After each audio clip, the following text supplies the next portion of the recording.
لونڈی غلام اور sex trafficking.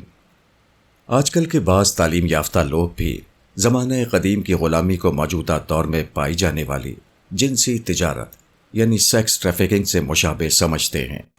Sex trafficking میں مختلف شہروں اور ملکوں سے خوبصورت اور جوان لڑکیوں اور بسا اوقات لڑکوں کو بھی اغوا، دھوکہ، خرید و فروخت وغیرہ سے حاصل کر کے انہیں جبری جسم فروشی پر مجبور کیا جاتا ہے۔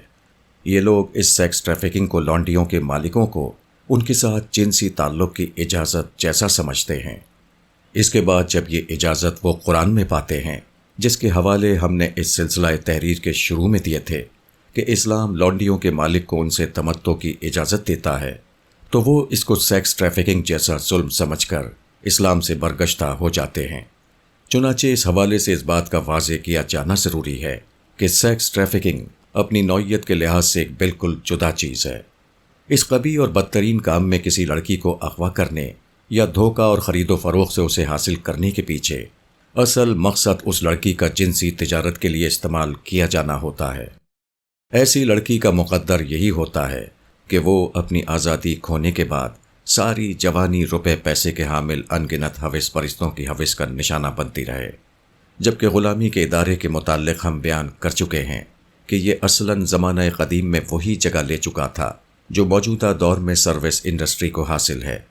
لونڈی غلاموں کا اصل مقصد گھر، تجارت اور پیداواری شعبوں میں مالکوں کی خدمت کرنا ہوتا تھا۔ اس میں شک نہیں کہ کچھ عمرہ خوبصورت لونڈیوں کو عیاشی کے مقصد کے لیے بھی خریدتے تھے، مگر سیکس ٹریفکنگ اور ان کے اس عمل میں بھی کم از کم یہ فرق ضرور موجود تھا کہ وہ اپنی لونڈیوں کو تجارتی مقاصد سے جبری جنسی مشقت میں نہیں ڈالتے تھے۔ یہ عمل زمانہ قدیم میں کچھ لوگ کرتے تھے، مگر اس وقت بھی اسے منکر اور برا ہی سمجھا جاتا تھا۔ عام طور پر لونڈیوں سے ان کے مالک ہی تمتع کیا کرتے تھے۔ اسلام کا اصل کارنامہ۔ اس تفصیل سے یہ بات واضح ہے کہ سیکس ٹریفکنگ کا موجودہ ظالمانہ معاملہ اور زمانہ قدیم میں لونڈی غلاموں کا گھروں میں پایا جانا اپنی نوعیت کے لحاظ سے دو جدا چیزیں ہیں۔ تاہم جس چیز نے اسلام کو بالکل ممتاز کر دیا ہے وہ یہ کہ اسلام نے غلامی کے خاتمے کو اپنا مسئلہ بنایا اور مختلف اقدام اٹھاتے ہوئے آخرکار غلاموں کی آزادی کی کنجی ان کے ہاتھ میں دے دی۔ اس کی تفصیل پیچھے گزر چکی ہے، مگر اس کا خلاصہ یہ ہے کہ اسلام نے نئی غلامی کا راستہ بند کیا، ان کے مالکوں اور عام لوگوں کو ابھارا کہ وہ ان کو آزاد کریں اور کروائیں۔ جن کے پاس لونڈی غلام ہوں ان کو تلقین کی کہ وہ انہیں اچھی حالت میں رکھیں۔ اس ضمن میں اسلام کا آخری انقلابی قدم یہ تھا کہ اس نے لونڈی غلاموں کی تقدیر ان کے ہاتھ میں دے دی۔ یہ مکاتبت کا قانون کہلاتا ہے جو سورہ النور میں اس طرح بیان ہوا ہے، اور تمہارے مملوکوں میں سے جو مکاتبت چاہیں ان سے مکاتبت کر لو اگر تم ان میں بہتری پاؤ، اور انہیں اس مال میں سے دو جو اللہ نے تمہیں عطا فرمایا ہے۔ النور آیت 33۔ مکاتبت کا مطلب یہ ہے کہ کوئی لونڈی یا غلام اپنے مالک کو کچھ پیسے دے کر یا کوئی اور خدمت بجا لا کر اس کے عوض اپنی آزادی کو خود حاصل کر لے۔ ساتھ میں مسلمانوں کو یہ ہدایت دی گئی ہے کہ وہ ایسی لونڈی غلاموں کی مالی مدد کریں تاکہ وہ آزادی حاصل کر سکیں۔ اس کے علاوہ پھر رقاب یعنی گردنیں چھڑانے، یعنی اس سے مراد غلاموں کو آزاد کرانا ہے کی شکل میں مصارف زکوٰۃ میں غلاموں کو آزاد کرانے کے لیے باقاعدہ ایک مد مقرر کر دی گئی۔